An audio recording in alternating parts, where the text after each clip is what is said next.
سورۃ المائدہ کی آیت نمبر 67۔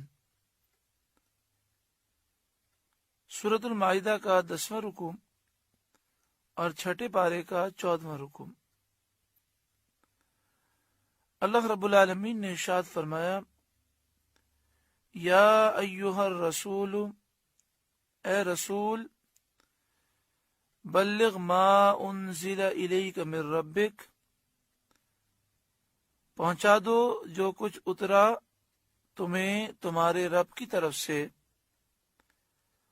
وَإِن لَّمْ تَفْعَلْ فَمَا بَلَّغْتَ رِسَالَتَهُ، اور ایسا نہ ہو تو تم نے اس کا کوئی پیام نہ پہنچایا۔ اس آیت کریمہ میں یہ حکم دیا گیا کہ اے محبوب صلی اللہ علیہ وآلہ وسلم، آپ پر جو قرآن مجید فرقان حمید نازل ہوتا ہے، جو وحی کا نزول ہوتا ہے، اور جو پیغام آپ کو پہنچانے کا حکم ہے آپ پہنچا دیں، اور آپ لوگوں کا کچھ بھی اندیشہ نہ کریں۔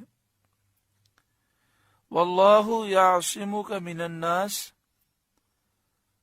اور اللہ آپ کی نگہبانی کرے گا لوگوں سے، یعنی کفار سے اللہ تعالیٰ آپ کی حفاظت کرے گا، وہ کفار جو آپ کو شہید کرنے کا ارادہ رکھتے ہیں۔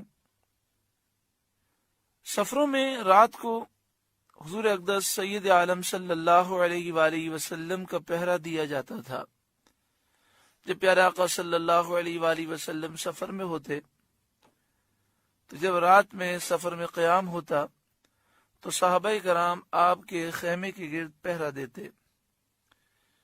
اسی طرح مسجد نبوی شریف میں نبی اکرم صلی اللہ علیہ وآلہ وسلم کا جہاں روضہ اقدس ہے، یہاں پہلے حجرہ عائشہ صدیقہ رضی اللہ تعالی عنہا تھا۔ آج بھی اگر آپ مسجد نبوی شریف میں ریاض الجنہ میں کھڑے رہیں اور ریاض الجنہ میں الٹے ہاتھ پر آپ گرین جالی کو دیکھیں تو وہاں 3 پلر ہیں، ایک استوانہ سریر ہے، ایک استوانہ وفود ہے، اور ایک استوانہ حرص ہے۔ استوانہ حرص یہ وہ مقام ہے جہاں پر حضرت علی رضی اللہ تعالیٰ عنہ پہرا دیا کرتے تھے، اور دیگر صحابہ کرام نے بھی حضور کی حفاظت کے لیے پہرا دیا۔ جب یہ آیت کریمہ نازل ہوئی، واللہ یعصمک من الناس، اللہ آپ کی نگہبانی کرے گا لوگوں سے، تو آپ صلی اللہ علیہ وآلہ وسلم نے پہرا ہٹا دیا۔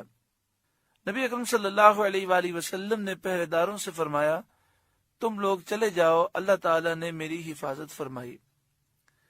ان اللہ لا یہدی القوم الکافرین، بے شک اللہ کافروں کو راہ نہیں دیتا۔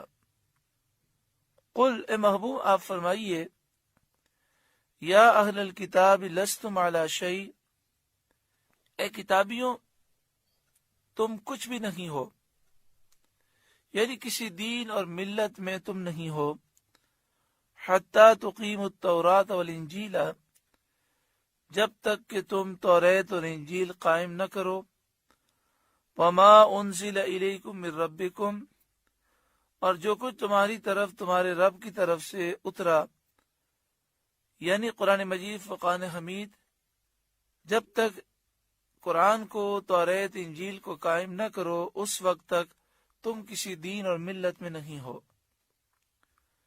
ان تمام کتابوں میں سید عالم صلی اللہ علیہ وآلہ وسلم کی تعریف، آپ کی نعت، آپ کی صفات اور آپ پر ایمان لانے کا حکم ہے۔ جب تک حضور صلی اللہ علیہ وآلہ وسلم پر ایمان نہ لائیں، توریت انجیل کو قائم کرنے کا دعویٰ صحیح نہیں ہو سکتا۔ اگر توریت انجیل پر عمل کرنے کا اہل کتاب دعویٰ کرتے ہیں تو نبی اکرم صلی اللہ علیہ وآلہ وسلم پر ایمان لائیں۔ وَلَيَزِيدَنَّ كَثِيرًا مِّنْهُمْ مَا أُنزِلَ إِلَيْكَ مِن رَّبِّكَ طُغْيَانًا وَكُفْرًا، اور بے شک اے محبوب وہ جو آپ کی طرف آپ کے رب کی طرف سے اترا، اس سے ان میں بہت ساروں کو شرارت اور کفر کی اور ترقی ہوگی. یعنی جتنا قرآن مجید فرقان حمید نازل ہوتا جائے گا یہ مکابرہ اور عناد سے دشمنی سے اس کا انکار کرنے میں اور شدت کرتے جائیں گے.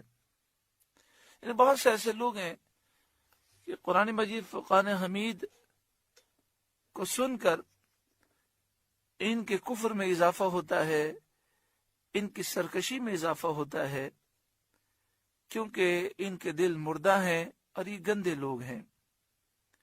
فلا تأس علی القوم الکافرین، تو تم کافروں کا کچھ غم نہ کھاؤ. یعنی کافر ایمان نہیں لاتے تو اس پر افسوس نہ کرو، ان کے دل مردہ ہیں اس لیے یہ حق کو قبول نہیں کرتے.